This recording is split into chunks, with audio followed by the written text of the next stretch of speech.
Embers in the Ashes by Bailey Roker. Trigger warning. Thoughts of unalive. The room was not a sanctuary, nor was it a prison. It was simply there. A still, hollow space where time neither rushed nor paused, but lingered, heavy and unkind. The bed sat in the corner, unmade, not with the thoughtless mess of a busy life, but with the quiet neglect of a life in suspension. Shadows cast by dim light pulled in the corners like unanswered questions, growing larger as the hours passed. It was a resting place, though not in a comforting sense.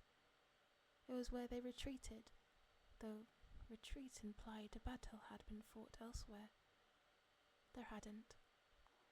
Outside, the world unfurled in colours they hadn't seen in weeks, its vivid hues muted in their memory. Once, 3 weeks ago, their father had coaxed them out. He had insisted, wanting them to see the beauty of the streams and ponds nearby and feel the crisp air brushing against their skin. He had brought the dog along, their sister walking beside them, laughter light and fleeting.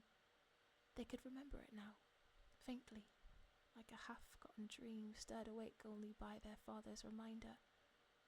For a moment they had seen what he saw, the world as picturesque as alive.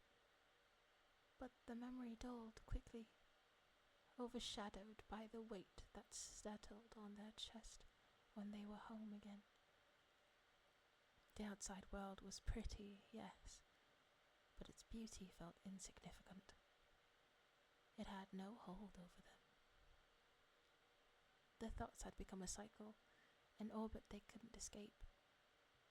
Why am I alive past 20? Why do I still feel the pull to get better even as I long to give up? These questions circled like vultures, never resting but never diving in for the kill.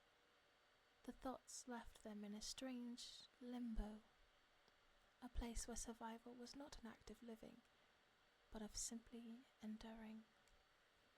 They knew, on some level, that they wouldn't be in this world without their parents, and not just in that sense. That knowledge sat heavily within them, a weight they didn't dare share.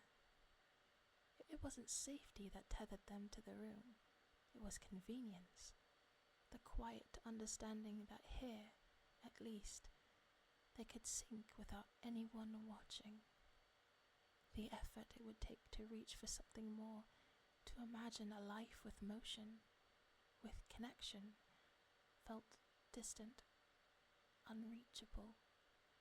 The idea of venturing out, of experiencing the world for themselves, required resources they didn't have, and motivation that seemed more mythical than real.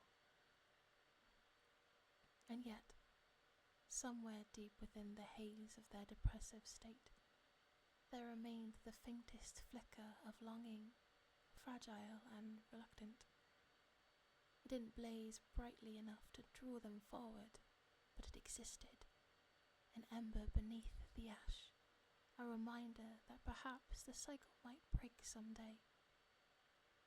For now, though, their thoughts wrapped tightly around them, insidious and consuming. The outside world spun on, indifferent as they remained still, bound in loops of self-destruction they didn't yet know how to untangle.